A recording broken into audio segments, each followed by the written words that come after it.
Desafios. Oferecimento Forte Leve. É muito mais caixa d'água.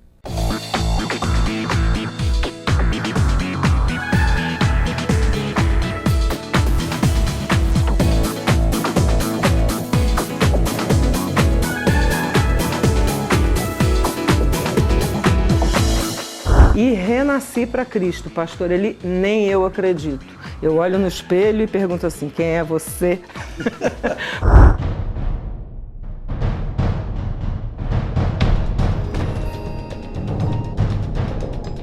Ninguém chamou a polícia.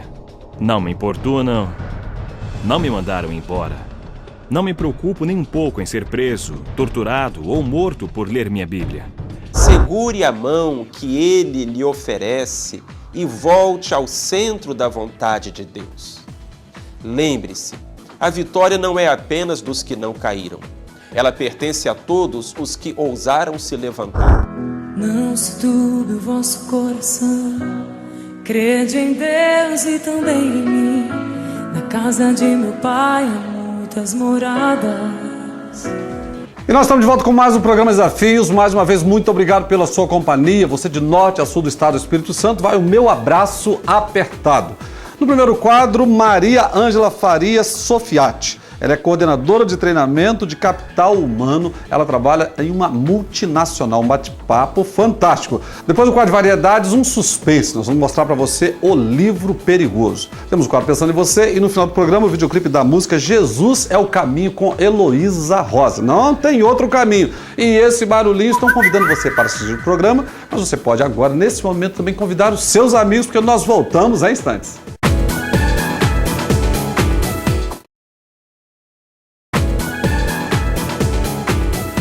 Nesse momento tem um bate-papo com Maria Ângela Farias Sofiati. Ela é economista e também coordenadora de treinamento de capital humano. Ângela, uma alegria recebê-la no programa Desafios. Obrigada, alegria minha, pastor Eli. Muito feliz de estar aqui nesse programa, que eu sou fã, né? Mas o privilégio é nosso, poder receber telespectadora, não é verdade? É verdade. Ângela, você trabalha já há 10 anos na área de recursos humanos, correto? Sim. Tem muitas pessoas que estão em casa nos assistindo e às vezes não se encontraram profissionalmente. Por quê? Porque precisam se observar.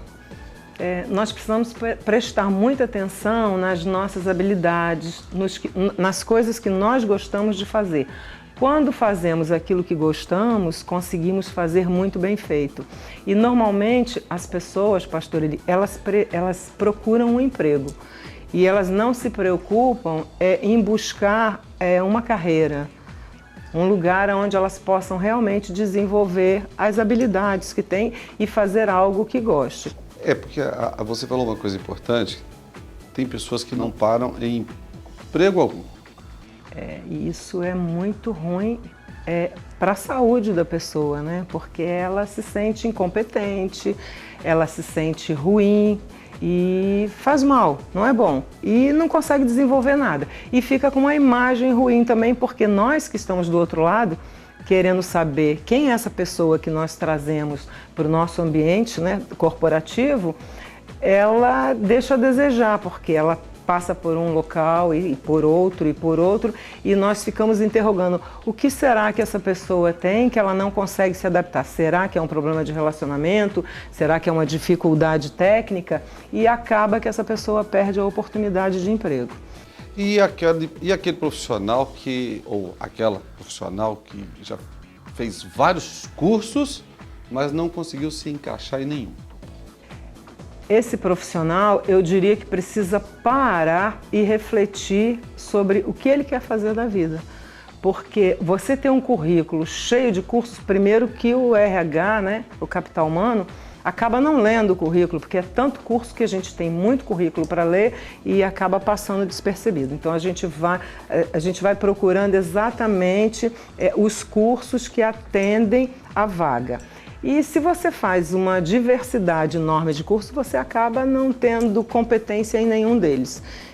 Agora, deixando um pouco a área de capital humano, recursos humanos, a Ângela faz questão de expressar fé em Jesus Cristo. Amém. Como nasceu isso, Ângela?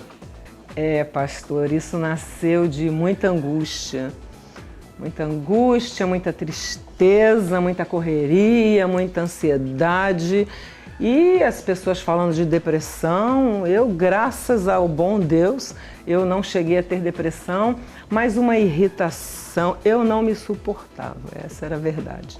Eu não conseguia nem me olhar porque eu não me suportava, eu era uma pessoa muito chata, muito exigente, eu não tinha paciência com ninguém, nem com a minha sombra. No momento que eu comecei a ter uma tristeza muito profunda, eu lembrei que Deus existia. Me ajuda, Deus, me ajuda. E de repente ele ajudou mesmo, e foi muito rápido. Ele colocou uma amiga minha que me convidou para ir numa reunião para ler a Bíblia. E eu fui. Chegando nesse lugar, eu encontrei uma missionária que viu a minha tristeza. Eu chorei muito de ler um versículo da Bíblia, porque eu estava realmente muito estressada. E aí ela me convidou para ir numa outra reunião que tinha muito louvor. Então as pessoas tocando violão, cantando, e eu fui me encantando. Aquele louvor me libertou. E o que aconteceu com aquela Ângela ansiosa, angustiada, triste? Aquela Ângela foi desaparecendo e um dia ela desceu as águas e morreu. Morreu. Você foi batizado? Fui batizada e dia 18 de maio agora fiz 1 ano de batismo e renasci para Cristo. Pastor, nem eu acredito. Eu olho no espelho e pergunto assim, quem é você? Porque eu não consigo acreditar. Mudei. Eu não sabia o que era amor. E hoje em dia eu olho para as pessoas e eu sinto amor. Eu falo, Jesus, que maravilha. Por que eu demorei tanto a te encontrar? Eu sofri tanto. Eu sofri desnecessariamente, porque quando nós temos Jesus, nós conseguimos amar ao próximo. Jesus, ele transforma, ele cura. Eu não consigo ter ira hoje em dia. Nada me aborrece, nada me irrita. Eu sou uma pessoa muito mais... Eu amo muito mais as minhas filhas, eu dou muito mais carinho. E eu tenho compaixão pelas pessoas que sofrem na rua. E quer dizer... Nada disso a Ângela conseguia sentir e ver até ter esse encontro com Jesus. Nem pensar. E tomava remédio para dormir. E eu troquei pela Bíblia. Glória a Deus. Que remédio maravilhoso. E o que o nosso telespectador em casa agora precisa fazer para receber esse Jesus que transformou, mudou a história da Ângela? É tão simples, pastor, que chega a ser difícil de falar, porque é muito simples, é só falar, Senhor, me ajuda, Deus, cuida de mim. Se você pedir, abre seu coração e Jesus te transforma assim, de uma forma esplendorosa, maravilhosa, que é difícil de explicar. Eu simplesmente falei, Deus, eu não suporto mais, me ajuda. E ele me ajudou, ele usa as pessoas, ele coloca uma pessoa, sabe, para te orientar, para te levar. E assim, você precisa de ter um líder espiritual para te acompanhar. Você precisa, pelo menos, ler um versículozinho da palavra de Deus, ao invés de tomar um remédio, né, para as ansiedades, para as tristezas. Lê um versículo da Bíblia. Agora, o mais fácil de tudo, se você tem dificuldade de ler a palavra de Deus, coloca um CDzinho com louvor, que a palavra de Deus penetra no seu coração sem você perceber.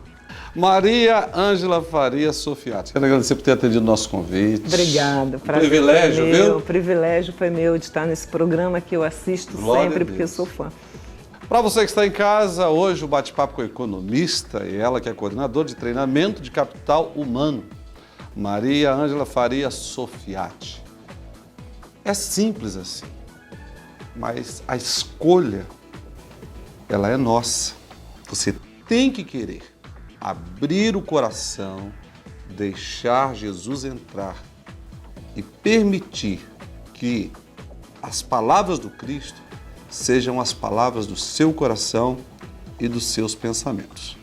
A escolha continua sendo sua. Desafios, volta já.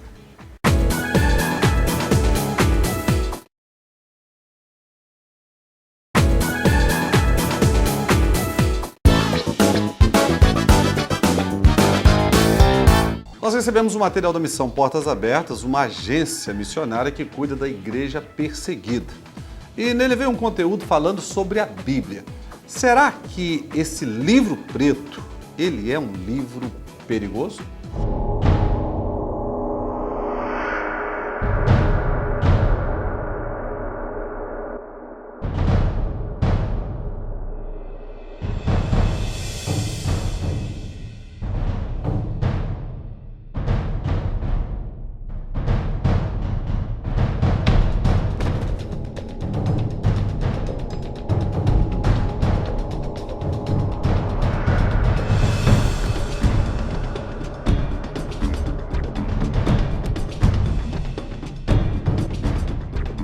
Amontoados em contêineres como este estão centenas de cristãos da Eritreia de hoje. São punidos pelo crime de serem cristãos e agirem como cristãos, orando e lendo suas Bíblias. Não seria terrível se os que são proibidos de ler a Bíblia fizessem melhor uso dela que os que podem ler livremente? Há sofrimentos nessas páginas. Sangue foi derramado para que cristãos possam ler esse livro. Lembrar-me disso muda tudo. Milhares de pessoas foram mortas por ela. Profetas foram mortos por ela. Os apóstolos foram mortos por ela. Mártires da história da igreja morreram por ela. Hoje pessoas morrem por ela. E deixamos a Bíblia na estante?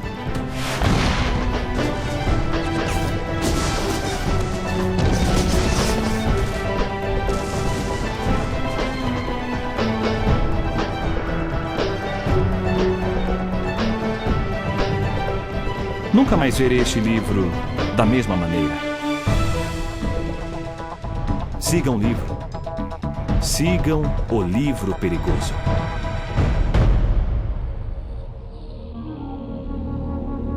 Eritreia, África Oriental.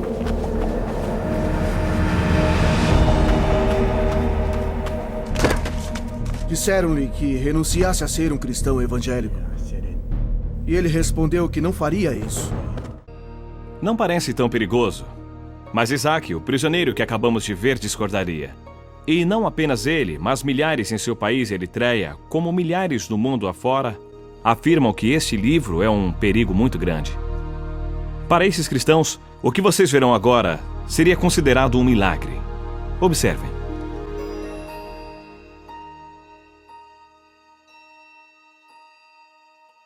Ninguém chamou a polícia. Não me importunam. Não me mandaram embora. Não me preocupo nem um pouco em ser preso, torturado ou morto por ler minha Bíblia. Ler minha Bíblia não parece um milagre hoje em dia. Mas seria nos idos do século XVI. Naquele tempo, apenas sacerdotes podiam ler as Sagradas Escrituras. Alguns podiam ouvir, mas não podiam ler. Um homem chamado William Tyndale mudou a situação. Inglaterra, 1523. Tyndale achava que todos poderiam ler a Bíblia. Ele saiu de casa e fugiu para a Alemanha, onde traduziu a Bíblia para o inglês, imprimindo 6.000 exemplares.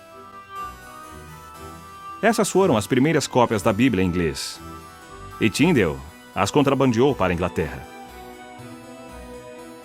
Seu inimigo mortal, o bispo de Londres, comprou todos os exemplares, pensando em queimá-los. A reação de Tyndale foi: "Ah, vai queimá-los? Pois eu muito me alegro, pois eu recebo o dinheiro dos livros e o mundo inteiro vai se indignar com a queima da palavra de Deus." Tyndale morreu antes que a Bíblia fosse livremente vendida em seu país. Suas palavras finais, ao ser enforcado e queimado por suas ações, foram: "Senhor, abra os olhos do rei da Inglaterra." Sua prece foi atendida. O que o Senhor exige? Pratique a justiça, ame a fidelidade e ande humildemente com seu Deus. Hoje, evidências da influência da Bíblia são comuns na sociedade ocidental. É até comum sua exposição pública, tão normal que chega a permear fatos da vida diária. Porém, isso é um milagre. A Bíblia está disponível para todos nós. Qualquer um pode comprá-la e lê-la sem medo. O que Isaac na Eritreia não daria para ter essa liberdade. E nós aproveitamos essa liberdade? Nós nos alegramos com ela? Usufruímos dela lendo a palavra e praticando-a? Não seria terrível se os que são proibidos de ler a Bíblia fizessem melhor uso dela que os que podem ler livremente?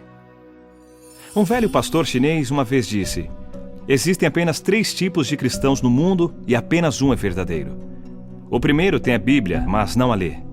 Esse não vale. O segundo tem a Bíblia, lê, mas não tem amor por ela. Também não vale. O terceiro tem a Bíblia, lê e ama o que lê. É o tipo que muda o mundo. Então, deixando escapar uma pequena lágrima, ele acrescentou: mas esse tipo de cristão é muito raro. O que acontece quando temos a Bíblia, a lemos e a amamos? Vamos conversar com alguém que fez as 3 coisas e mudou o mundo. Seu nome é Irmão André. Em 1955, uma frase do livro do Apocalipse o impressionou. Esteja atento, fortaleça o que resta e estava para morrer. Ele viu a luta dos cristãos perseguidos na Europa Oriental e respondeu ao chamado do Senhor para que fizesse algo que cristão ocidental nenhum fizera até aquele momento: contrabandear a Bíblia para dentro da cortina de ferro. Com Bíblias empilhadas dentro de um Fusca, o irmão André dirigiu até a fronteira sussurrando uma oração que ficou famosa: Senhor, fizeste cegos enxergarem. Por favor, segue os olhos dos que veem.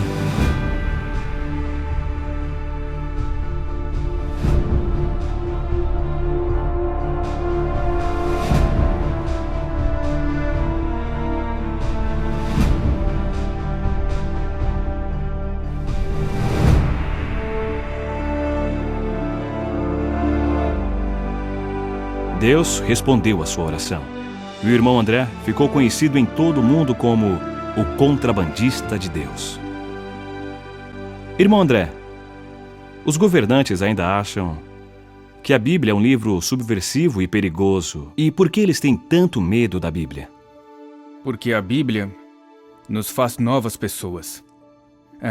Qualquer sistema no poder, religioso ou político, teme a hora em que Deus entra na vida de alguém, porque agora ela serve a um novo rei. O apóstolo Pedro disse em Atos que devemos obedecer antes a Deus e depois aos homens. De repente, quem está no poder perde o controle sobre o homem que lê o livro. Nós, por meio desse livro, nos tornamos um povo de opinião, povo de convicções tão fortes que nada as abala, mas sempre baseadas no amor, na compaixão e sempre sob o comando direto do Senhor. E quanto aos cristãos que não vivem sob regimes totalitários? Há sentido em dizer que a Bíblia é um livro perigoso, mesmo vivendo numa sociedade livre? Sim, e essa é a razão dos ataques contra nós cristãos porque lemos a Bíblia. O método é diferente, o efeito é o mesmo. Somos muito ocupados para ler toda a Bíblia. Nós seguimos alguns trechos, passagens selecionadas, versículos. Devemos nos tornar pessoas segundo a Bíblia, ler o livro inteiro, toda a obra, pelo menos uma vez ao ano. Se é demais, você é preguiçoso. Como esperar que o Senhor o abençoe, o use e o proteja se tem preguiça de ler sua palavra, pela qual milhares de pessoas foram mortas, profetas foram mortos por ela, os apóstolos foram mortos por ela, mártires da história da igreja morreram por ela, hoje pessoas morrem por ela, e deixamos a Bíblia na estante? Há uma história de uma família na Holanda, onde eu morei. Um pequeno garoto encontrou a Bíblia da família coberta de pó. Levou-a para a mãe e perguntou: mãe, esse é o livro de Deus? A mãe olhou o livro e disse: claro que é o livro de Deus. E ele falou: por que não o devolvemos, já que não usamos? Há pessoas que desejarão percorrer o caminho que você trilhou. Então, dê-lhes um ponto de partida pelo qual poderão começar a viver segundo a Bíblia. Qual seria este ponto? Uma das minhas orações ainda é: Deus, faz-me verdadeiro.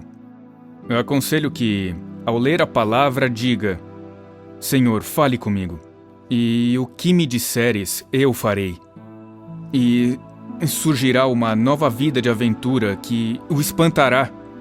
Deus o provará. Se Deus não o provar, me surpreenderei.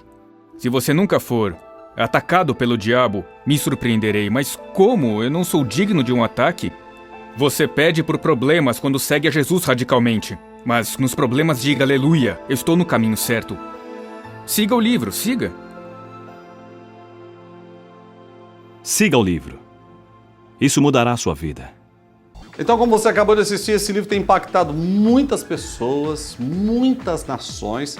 E quando você lê a Bíblia, a leitura desta palavra, que é a palavra de Deus, provoca uma transformação no seu eu interior. Leia a Bíblia, ame a palavra de Deus e vamos aproveitar como brasileiros, porque nós ainda temos a liberdade de ler o quanto nós quisermos esse livro que muitas pessoas pagaram um preço muito alto para tê-lo e outros para escrevê-lo.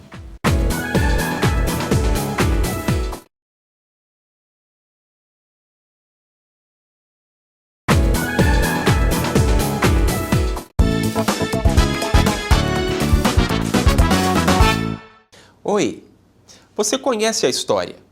Pedro havia negado Jesus 3 vezes, o galo havia cantado e ele tinha chorado amargamente. Havia sido engolido pela culpa e pela vergonha.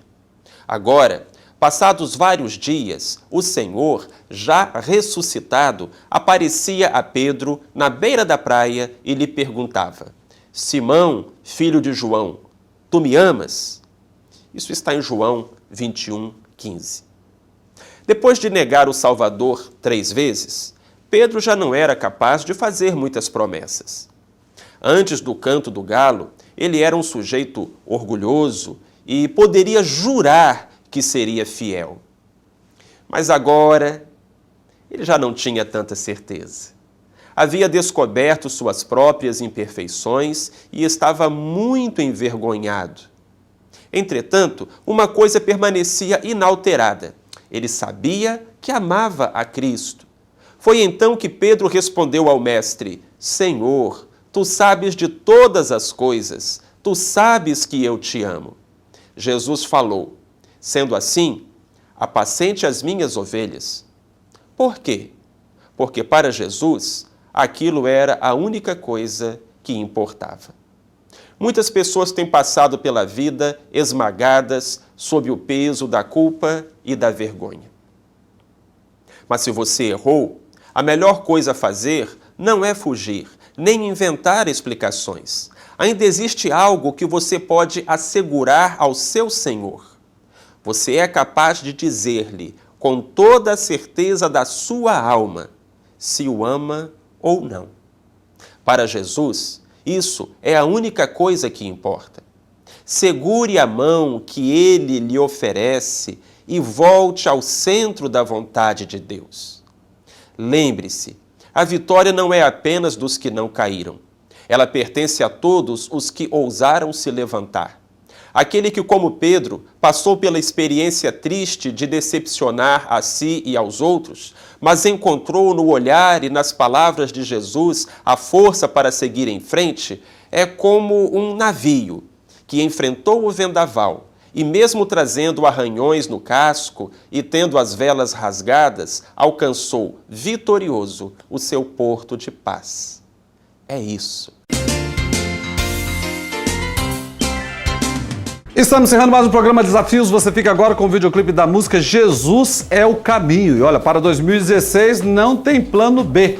Jesus é o caminho, a verdade e a vida. João 14, verso 6. Muito obrigado pela sua companhia. Tenha uma excelente semana. Até o próximo programa, se Deus quiser. Mas você pode continuar conosco através dos nossos endereços eletrônicos. Até lá. Não se turbe o vosso coração. Crede em Deus e também em mim. Na casa de meu pai há muitas moradas. Se não fosse assim, eu não teria dito: vou preparar-vos um lugar. Eu virei, vos levarei. Vós conheceis o caminho para onde eu vou. Eu sou o caminho, a verdade, a vida. Ninguém vem ao Pai a não ser por mim. Em verdade eu vos digo, porque eu vou para o Pai. Mas obras maiores fará.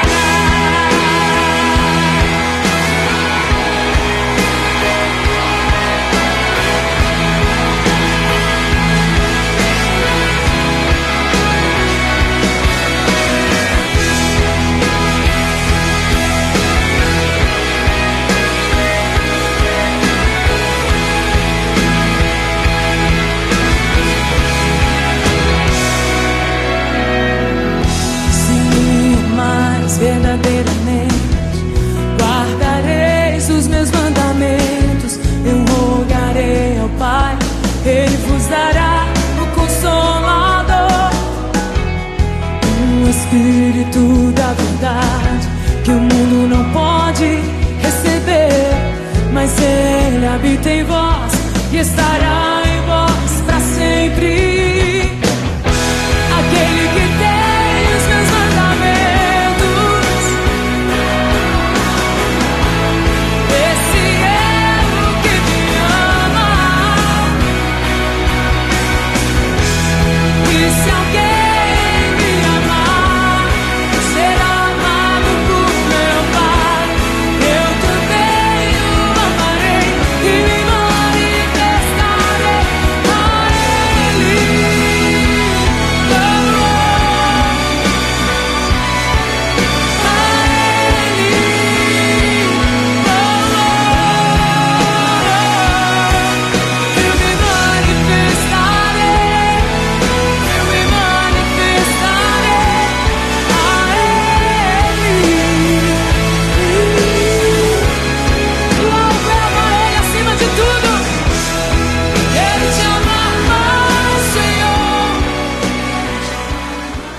Desafios. Oferecimento Forte Leve é muito mais caixa d'água.